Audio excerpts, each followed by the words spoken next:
from Akari Press. Before I get into this video, I want to do a little shilling.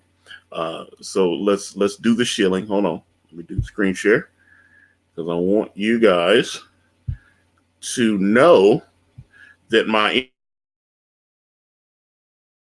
going on.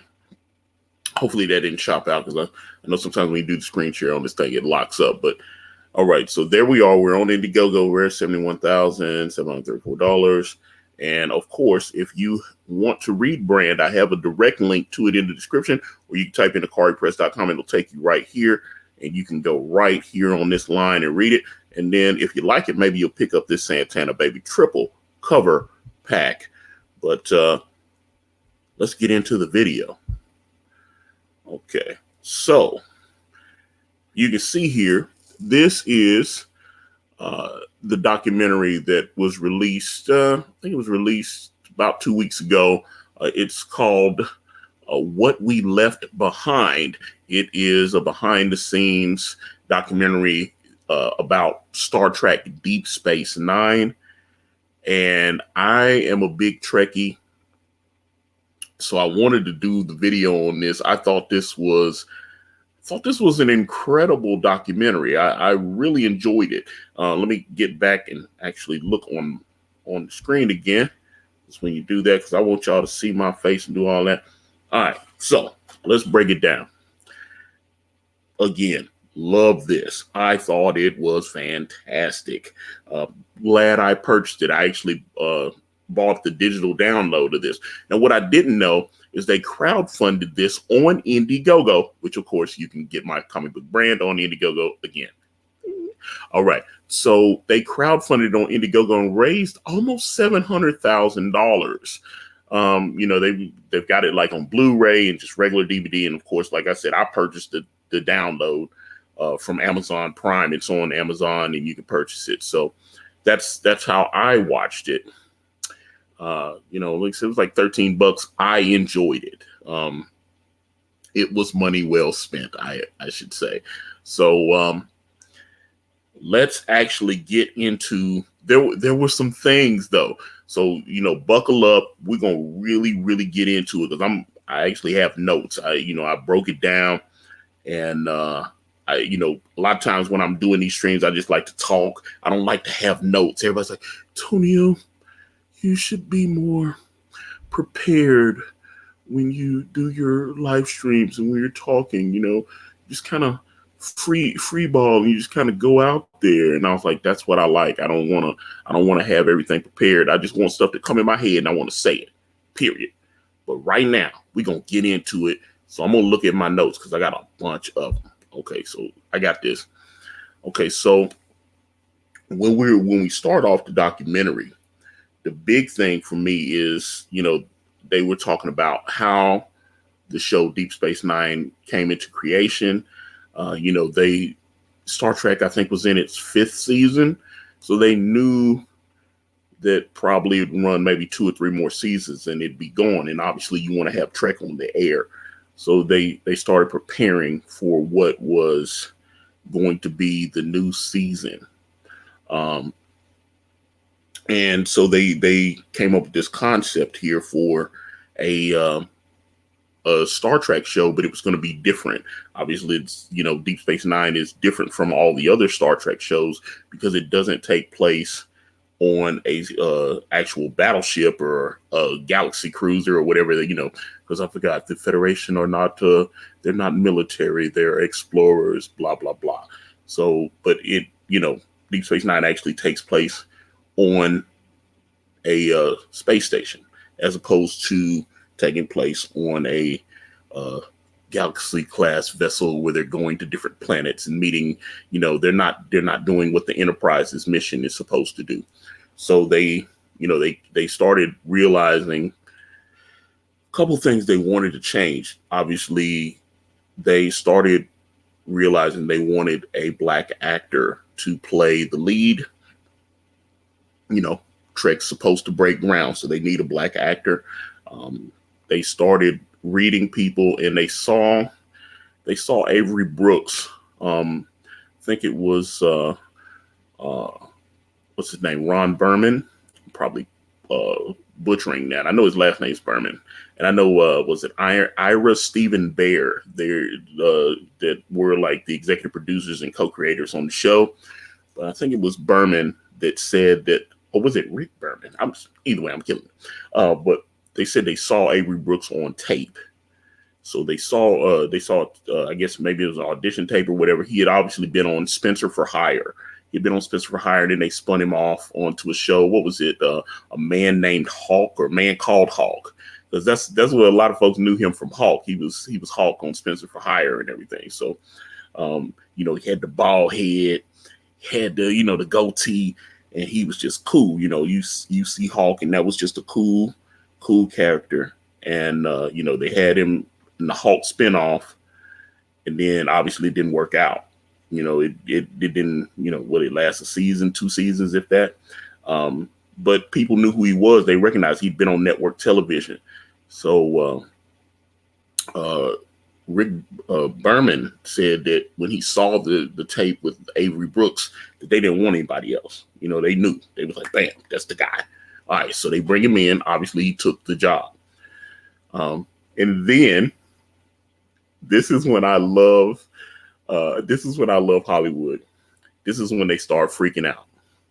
They go, okay, we got a black guy now. We're probably going to get some blowback for having a black guy. So what do? We've got to fix him. So they have him grow his hair back. And they say, okay, lose the goatee. They have to you have to be clean shaven at that point. So you can't you can't have the goatee. You can't be bald, because that might have you look a little too militant. They want him to be acceptable, I guess, in white households. So I found that very intriguing. And there's a part in the very early parts of the documentary, because they brought Colm Meaney, who played Miles O'Brien. He had been on Star Trek: The Next Generation, and they wanted that continuation of someone from the Next Generation cast. Obviously, Star Trek: Next Generation is extremely popular. They want someone from the Next Generation cast to come over. Miles was a supporting character, so he had already, boom, come over, and we'll feature you more on the show. And so he was already there. And then they brought Avery in, and they had to whiten him up a little bit. So Colm actually says in the documentary, and I couldn't believe they left this in there, because it was very telling. They said, they were kind of going over how Cisco would be, and when, how they wanted Avery Brooks to look, and, the costumes and how they would portray him. And Colm Meaney was saying that they were like, let's make him like an Uncle Tom-like character. That was shocking to me. I couldn't believe, like I said, I couldn't believe they let that stay in the movie, that he said that. These are liberals. These aren't conservatives. And, I was surprised that they let that stay in the film, but I'm very glad that they didn't cut it, because these are the people that have these mindsets that they have to, quote, save black people. So, I find that funny. And they talked to some of the higher ups, because there was an older guy that I can't remember his name. Since he wasn't on the cast, I didn't add his name to the notes. And he was talking about, because Ira Stephen Bear, he talked about that they were finally, after 3 seasons, allowed, because Avery was very upset that he had to have hair and that he couldn't have a goatee. He was very upset about that. He's in his normal life. This is his look. This is what he's a 70-year-old man. And when you see him, which he is in this documentary, when you see him in it, he is still living that life. He's got bald head and he's got goatee. That's his preferred look. And he was offended that they had to, that they had to kind of Uncle Tom him up. I love that. I love that Colm Meaney said that. Okay. So, and Now, one thing I do want to say, Avery Brooks is not in the documentary as much as I thought he would be. He's in there. They had a big cast reunion where they had like what they had like Terry Farrell. They had Michael Dorn showed up and Avery Brooks didn't show up. That's what I thought was. And I know Cisco's a captain, but Michael Dorn in Star Trek communities is a big star. He was on The Next Generation. He was a featured character on Star Trek The Next Generation. And matter of fact, later on in the documentary, they talk about the fact that when they decided to bring Worf on to the cast, I think it was season 4, when they added him to the permanent cast on Deep Space Nine, some of the Deep Space Nine cast members were a little upset because they felt like they were going to start featuring Worf on the show and turn the show into something else. They were going to turn it because they were trying to appeal to Next Generation fans, which a lot of fans that have watched Deep Space Nine, they either love it or they go, oh, it's my least favorite show. I love Deep Space Nine. I thought it's like you watch an episode like In the Pale Moonlight and you see Avery Brooks and how brilliant an actor he is. Oh, In the Pale Moonlight is probably, I don't care what Star Trek show you're watching, I think that's one of the top 5. If they take all the shows and they list like top episodes, In the Pale Moonlight from Star Trek Deep Space Nine, I think is at least, it has to be a top 5.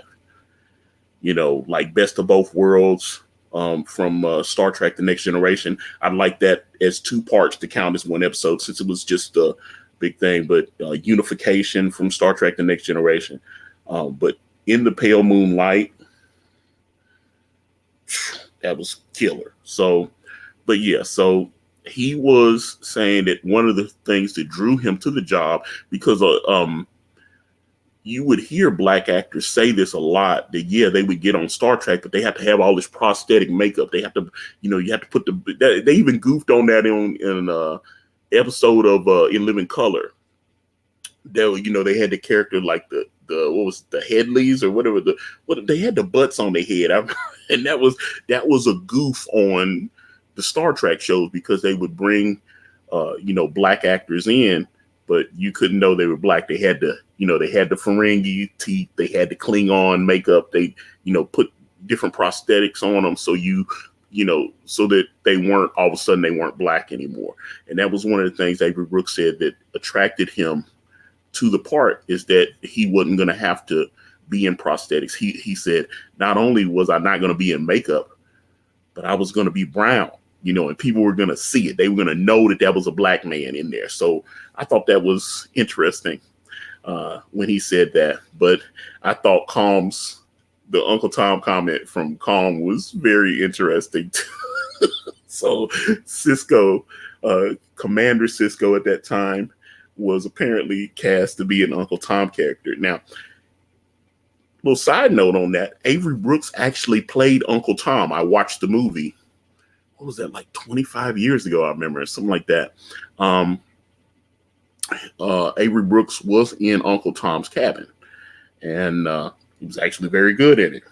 He was also in Roots the Gift, and he was in Roots the Gift with Kate Mulgrew, who played Catherine Janeway on Star Trek Voyager.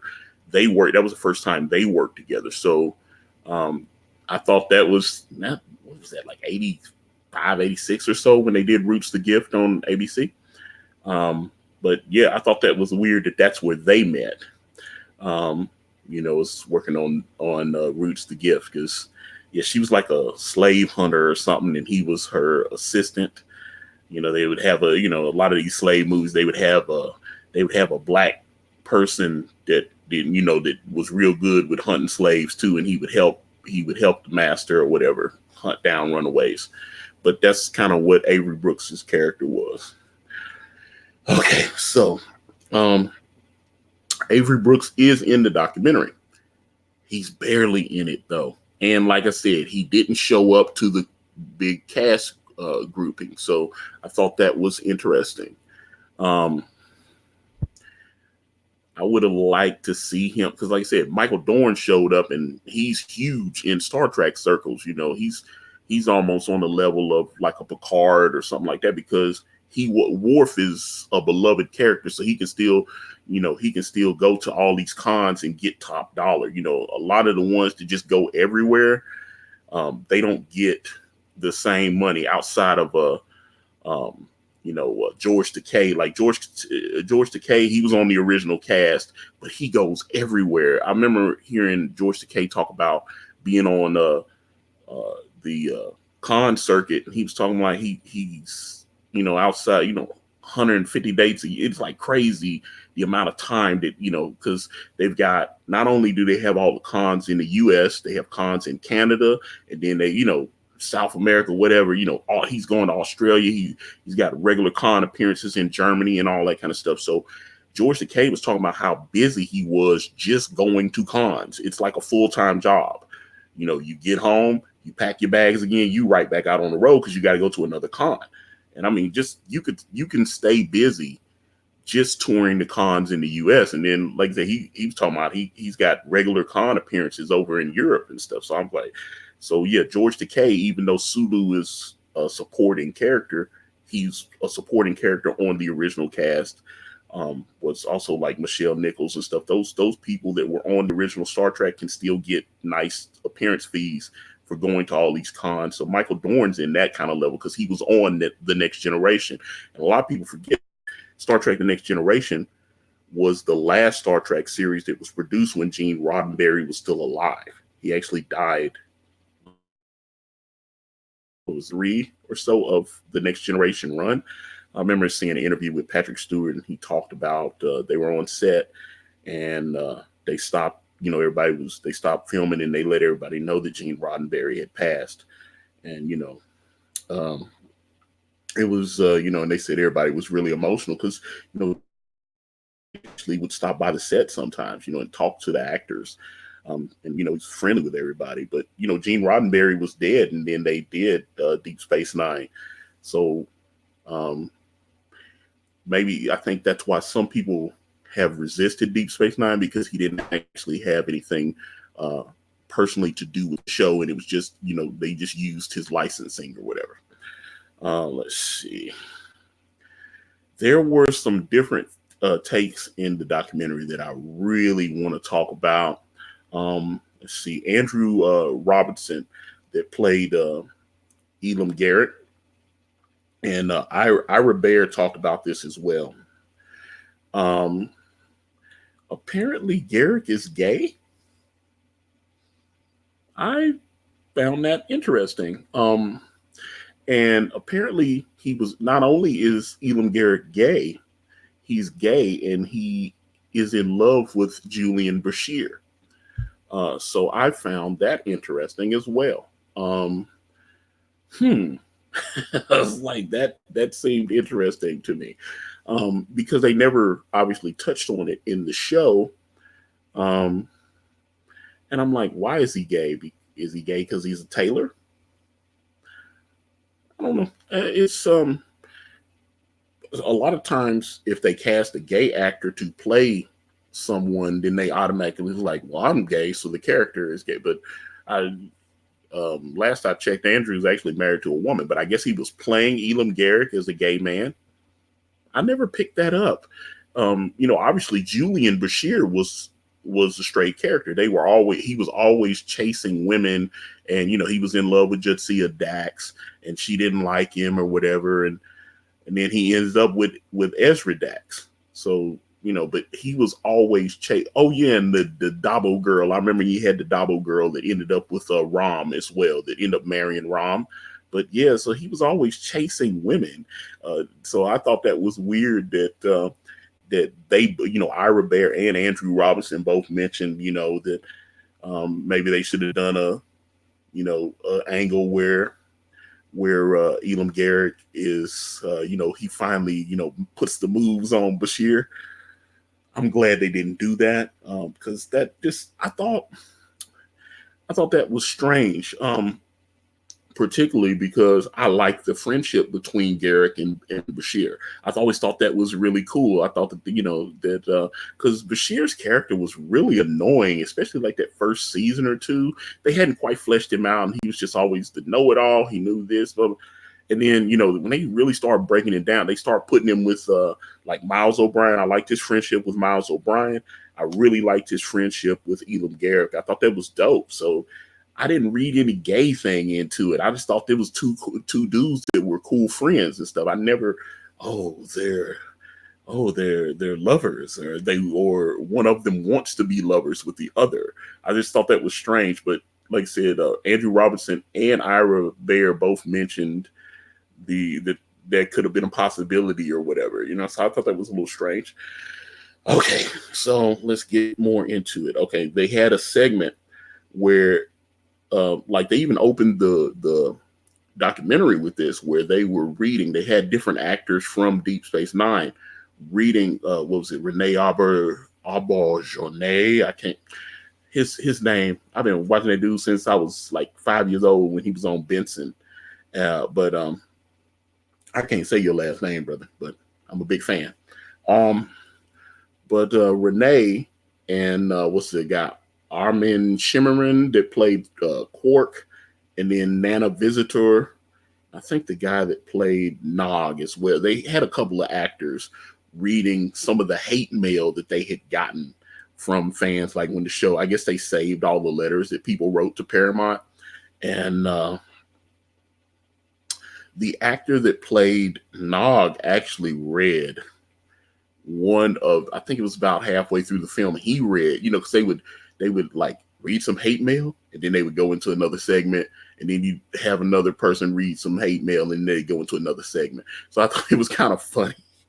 But the actor that played Nog, he actually read something, and someone, I guess the person that wrote in, called Deep Space Nine a Babylon 5 ripoff. And I thought that was very interesting, particularly because what we know now, flashing forward, 30 years later or whatever, is that J. Michael Straczynski had a pitch meeting with Paramount.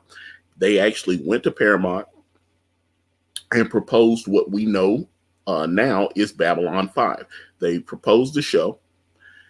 Paramount took the pitch, and then they decided that they didn't like the idea, so they decided not to go with it.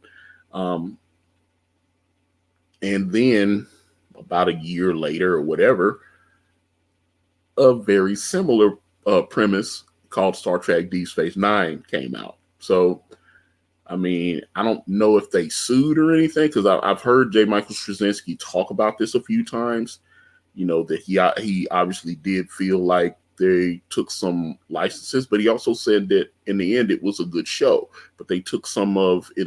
He felt like they took some of his ideas, particularly because he actually had a pitch meeting with them, and and then they said, I don't think we can do this show, and then they came out with their own version of it. It was very interesting.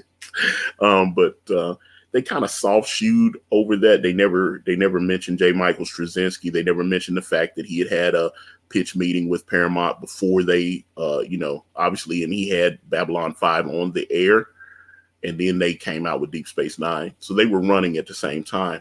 Like I said, when they met, the fact that I figured when I was watching it that the words Babylon 5 would never come out of any of the people on screen's mouth. And the fact is, they read the letter and the guy was like, it's a ripoff of Babylon 5. And then they just kind of and just moved on from it. I wish they had talked about it a little bit, because I've always wanted to know about that. I would like to ask Mr. Bear, was he privy to the fact that J. Michael Straczynski had actually met with Paramount and that they had passed on his pitch, and then they did this show, which was extremely similar. But they didn't take that opportunity. But I was surprised either way. Let's see. Some other things that I saw. Someone else, I mentioned that Avery Brooks did not go to the big group cast thing that they set up. But also, Alexander Siddig did not appear. Now, Nana Visitor obviously did go. Now, why is that a big thing for me? Alexander Siddig and Nana Visitor got married. They met on the show. He played Julian Bashir. She played, oh Lord, what am I? I'm trying to remember. Nerys, Kira Nerys. Oh, I was like, I cannot forget. I was like, I'm having a brain fart. That's why I wrote all these notes. But Alexander Siddig was Julian Bashir, and she was Kira Nerys. Now, their characters on the show obviously were not in love, but behind the scenes, her character, and she was in love with Alexander Siddig. They got pregnant. They got married and pregnant. Because she actually got pregnant, which is why they had the O'Briens. Because I'm actually, there was something I wanted to talk about with that, but that's why the O'Briens ended up having baby Yoshi. That's Yoshi O'Brien. Was conceived because they had to write Kira's pregnancy into the show. So they because Alexander had, he did that thing with her, and she had to get pregnant. So I was surprised that he wasn't there. But they obviously interviewed him. They've got a couple of clips of him. They, fresh interviews. It's not stock footage. So he sat down for an interview. All the major people in the cast sat down and talked. But it just seemed like that cast got along really well. So I was surprised. Not to mention Alexander and Nana. They have a child together. So they raised. They raised this little human together, which I guess the baby be like 20 now or something, or older. If you're like 20 something years old, but I mean, it's a grown man now, but I would assume that they're at least cool enough so that they can co-parent together. So I don't think I'm sure if I Googled some, how they do those big con appearances where they'll have all the cast members show up together, or whatever, it'd be like 5, 6, 7 people on one big panel at a major con or whatever. I'm sure there's probably some footage of them actually being on stage together, because I'm like, yeah, they're raising a child together, whether they're married or not. I mean, they were only married for like 4 years, but I mean, the baby's forever. So I'm sure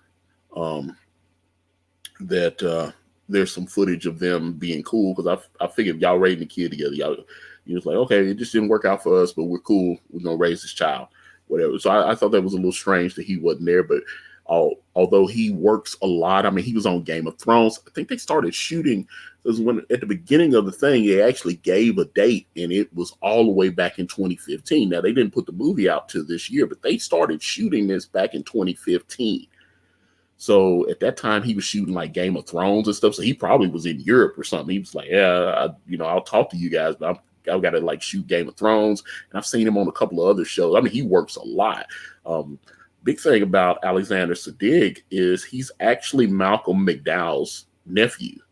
Malcolm McDowell, big actor, been in Clockwork. What was it? Clockwork Orange, the Stanley Kubrick movie, and what was he did? Was it Time After Time, I think, where he played H.G. Wells with the time machine and the whole thing, and they released Jack the Ripper into the future, and that's a great movie too. But Alexander Siddig is the nephew of Malcolm McDowell. I guess the man that is Alexander Siddig's father married his Malcolm McDowell's sister. So yeah, I didn't know that. But they don't say that in the movie. They don't say that in the documentary. It's just just being a fan, reading up on them and stuff. That was some things that I learned a few years ago. They've done a movie together. I think it's called Doomsday. But I didn't know they were related. I was like, oh, okay. One thing else that I thought was really cool. Ira Bear got a bunch of the former writers for Star Trek Deep Space Nine, and they got together over like a weekend. It was because they said it was 2 days. They sat there and like took 2 days or whatever, and they all sat in a room, and they plotted out the first episode, the season opener of Star Trek Deep Space Nine, season 8. And I thought that was interesting because I like where they went with it. It's 20 years later. They actually do everything in real life, because it's not picking up where the season or the series finale from season 7 ended. You can leave there, but then you got to jump ahead. Like, it's been off the air 20 years. So now you have to pick up with all those plot points that, Cisco He got sucked into the celestial temple, and he had to learn things from the prophets. So and he was going, and at that time his wife was pregnant, and she was about to have a baby.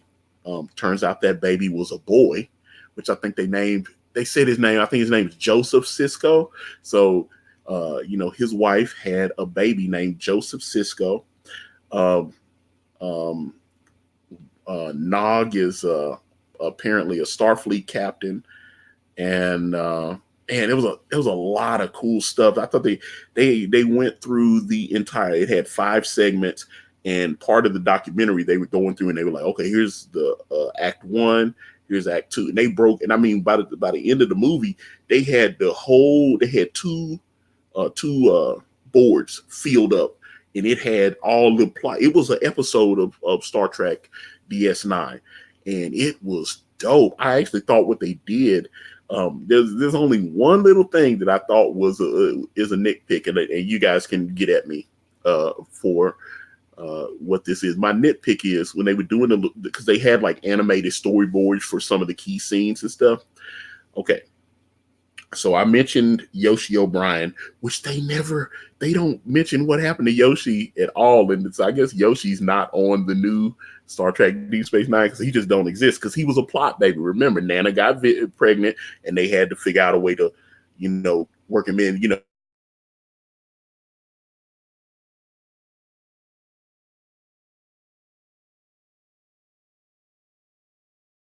over. Obviously, you bring the O'Briens on to Deep Space Nine, and they've got a daughter. She's got to be there. So Molly has apparently grown up, and she is in Starfleet, and she served under Nog. And I don't want, in case anybody, I don't want to ruin some of the thing, because it actually felt like a real episode when they were describing it to me. I thought they had some really cool ideas. But the thing they did, one of the storyboards they showed was Miles and Keiko were still together.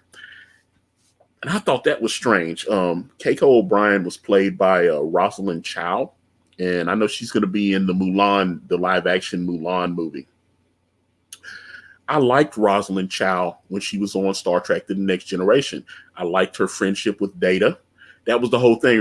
If anybody remembers Star Trek: The Next Generation, it was Data that he was friends with O'Brien, and he was friends with Keiko, and he introduced them together, and that he was part of their wedding and the whole deal, because he's an important part of their relationship. And obviously she got pregnant and had Molly. But when they brought her over to Deep Space Nine, I started to hate her character. I did not like the way they were writing. Maybe it was too much. Maybe it was too much Keiko. They, obviously they needed to show that she didn't just disappear, because they had went through all this trouble to bring Meaney, who was an original Next Generation member, to bring him over. So they was like, okay, well, this character has a wife, so we have to offer her a little contract or whatever to make some appearances. But she started becoming kind of unlikable, and they started writing her out of the show. She started appearing less and less. And there was actually, I remember there was an episode where they actually kind of had a little, should we split up type thing? She was wanting to go to Bajor and do like archaeological study.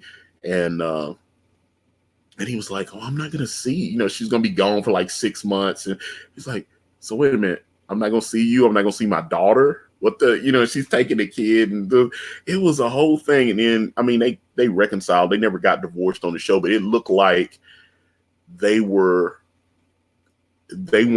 as in love as they were like on Next Generation or whatever. So it looked like, I was surprised that they had Miles and Keiko still as a couple. I thought that was strange. Obviously, I'm sure Rosalind Chow would come back and do it if they asked her.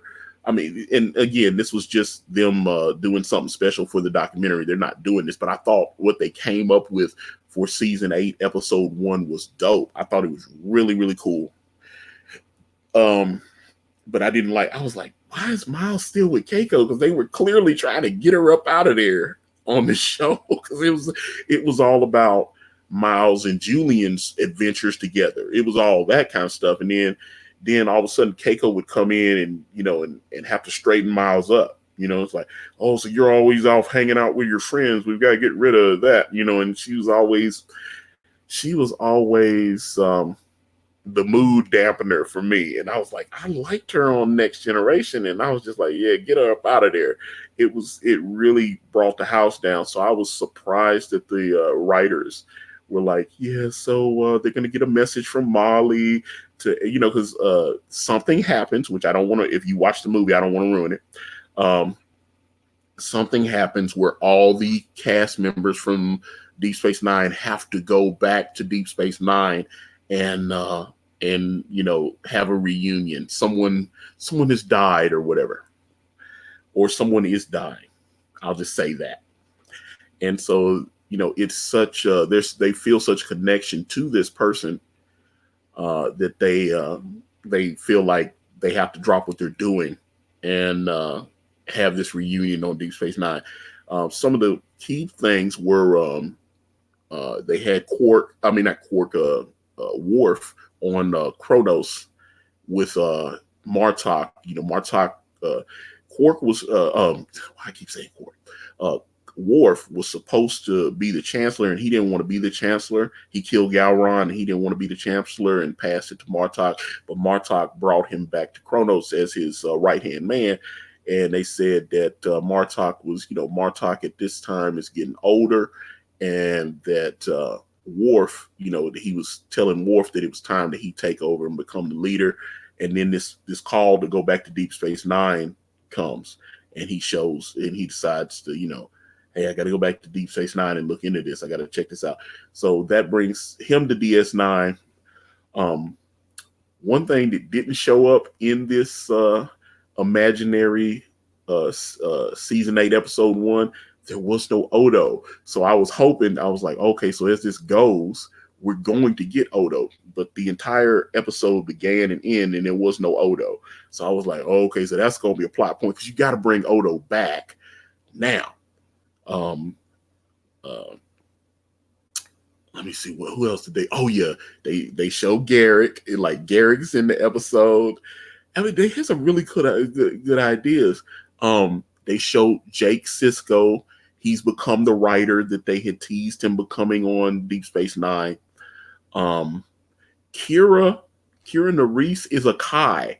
There apparently in the last 2 decades there had been a religious reform on Bajor, and she becomes a Kai, which I thought that was interesting.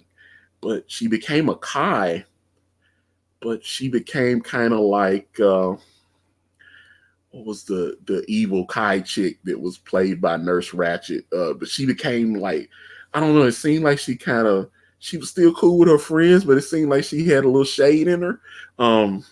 There's some reasons for that, which they reveal later on in the episode. Apparently, Jake Sisko and his brother Joseph Sisko aren't that close. That's something that I thought was, because Jake was already a grown man when Sisko went to live with the prophets, and he was, he hadn't even been born yet, so he's never met his father. So I thought that was interesting. So he actually, one of the things they were talking about on the storyboard is they had Jacob gets a visit from Sisko, and he's got these powers now or whatever. So he's, I guess they're gonna play him like Q, which is kind of weird because on Deep Space Nine they had Q show up one time, and then they was just like, yeah, having Q, Deep Space, Next Generation would have Q on at least once a season. It was like, okay, let's bring him back for another season. In the next season he'll be back, and he showed up on Voyager I think 3 times. They did what was that one episode, the Q and the Gray, where it was like a civil war, and then and Q Who, and then there was another one where he actually him and the other Q had a baby together or whatever. But yeah, I know he had like 3 appearances on Star Trek Voyager, but he only appeared on Deep Space Nine one time, and I remember Sisko punched him, and John Delancey, who played Q, he was like, Picard never punched me. What's going on? And he was like, "You're no fun." And I enjoyed all the Q episodes that I saw of Star Trek. The episode of Deep Space Nine where Q popped up. It's not a bad episode. It just didn't. When you look, especially if you look at the show as a whole, it did not. I didn't enjoy it as much. And John Delancey's a brilliant actor. I just didn't think that when he showed up on Deep Space Nine, he felt out of place just because of the tone they had set on the show. It was a little darker. When Q shows up, it's going to be fun and everything. And like I said, I didn't have it's not like a worst episode ever, which we'll get to that. But it wasn't that. It's just that he felt really out of place on the show, and I think that's why they never brought him back. And they just I've seen some interviews down the line where they were just like, well, we wanted to not be Star Trek: The Next Generation. We wanted to do our own thing, and Q felt like he belonged as a Star Trek: The Next Generation character. But they obviously changed their mind when Voyager came. But like I said, I liked, and I've talked to some other fans and they hated Q and Janeway together, but I actually thought they had nice chemistry. I thought Kate Mulgrew's a brilliant actress, and thought her and Delancey played well off each other, but they never seemed to feel like Avery Brooks and John Delancey did not have that same chemistry. So they was like, yeah, we don't want to bring it back. Bam. So he was out of there. Big plot reveal. Season 8, the entirety of season 8 was going to deal with Section 31. That was the thing. And Julian Bashir apparently has secretly joined Section 31 and is possibly undermining certain things in the Federation, which I think that actually matches up with what some of the things they were setting up on the show. Bashir, when they brought Section 31 into Star Trek Deep Space Nine, because it was created for that show. They did Section 31 on Enterprise too, and one of the guys was, I don't think they were calling it Section 31, but it was like the forefather or whatever. But Section 31 was featured on Enterprise, and then they did the Khan storyline into Star Trek Into Darkness. I think they had Section 31 on that as well. But Section 31 was created on Star Trek Deep Space Nine, and they were grooming Julian Bashir. They saw something in him and they wanted to bring him on. So apparently he took the bait, and 20 years later, and he's apparently a member of Section 31, which is going to be, and they even still have the Jim Hadar, the whole, and that was just one episode that they broke out. You don't see Cisco for the whole episode, and he shows up. He uses his God magic and shows up at the end of the episode, and then it's to be continued. Boom. So when he shows up at the end, when all the action's about to pop off, it's like to be continued. And I was like, everything they described, I was like, yes, please do that. Yes. And that sounds incredible. Yes.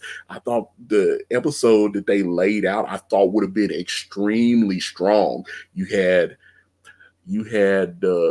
because Bajor at that time is still not a part of the Federation. Remember, Cisco was sent to Deep Space Nine to help the Bajorans get ready so that they could join the United Federation of Planets. That was his mission. And then when they got accepted, he got a vision from the prophets and told the Bajorans that they could not be part of the Federation. That actually ended up saving Bajor, because when the Dominion invaded the what's that? Were they in the Alpha Quadrant? When they invaded, because Bajor was not part of the Federation and they were neutral, they were able to set up a peace treaty with the Dominion, with the Jim Hadar, and so they weren't destroyed, they weren't attacked. Everybody else was getting blowed up, and they was like, hey, we're cool with you guys. And so that was very good advice from Captain Cisco at that time.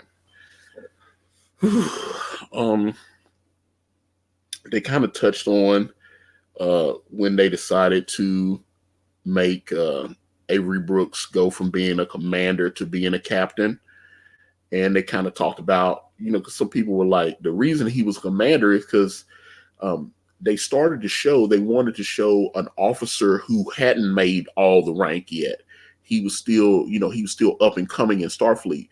Now, I remember some black folks would talk about Deep Space Nine. They go, well, how come all the white actors get to be captains, but when the black lead gets cast, he's all of a sudden an inferior rank? And when they explain, I thought his explanation to that was really good, because I agree with that. They're trying to go with a younger officer that is still, although Avery Brooks was a little older than what they had originally intended to cast. But Avery was so good they decided to give it to him. But they wanted maybe someone even maybe 10, 15 years younger. It sounded like someone that was still trying to make rank, that, or at that age would still be trying to make rank. But Avery was so good, they was like, that's the guy. We gotta give it to him. But they kept the part about him still trying to climb the ranks or whatever. So yeah, I always found that funny. There wasn't any racial, so it's like, well, he's black, so we've got to make him. He can only be a commander. He can't be a captain. And then finally, they made him Captain Cisco.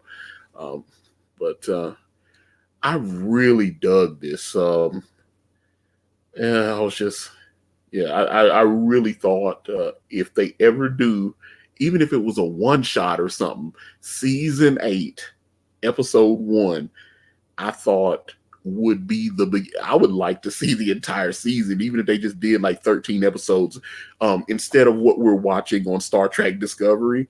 I think their idea to start season 8, episode 1, I thought it was brilliant. I loved what they did. Like right at the end when they have Cisco pop in, he's like, and he shows up, and he's got it. But he's not. He's a god now, or he's got these abilities. I thought that was cool. I was like, oh, okay, so he got like God Cisco. That's dope. Okay, so again, that's just my thoughts on the Deep Space Nine documentary, What We Left Behind. I thought it was incredible. Definitely a high recommend. So if you want to get it on Amazon or buy the Blu-rays or whatever, matter of fact, I'll add a link to the Blu-ray in the description of this video, because I bought it. Thumbs up. If you're a Trek fan, this shit is dope. I'm gonna just be real. I really, really, really give it a big thumbs up. So then they were doing the end credits. So when they do the end credits, they were trying to.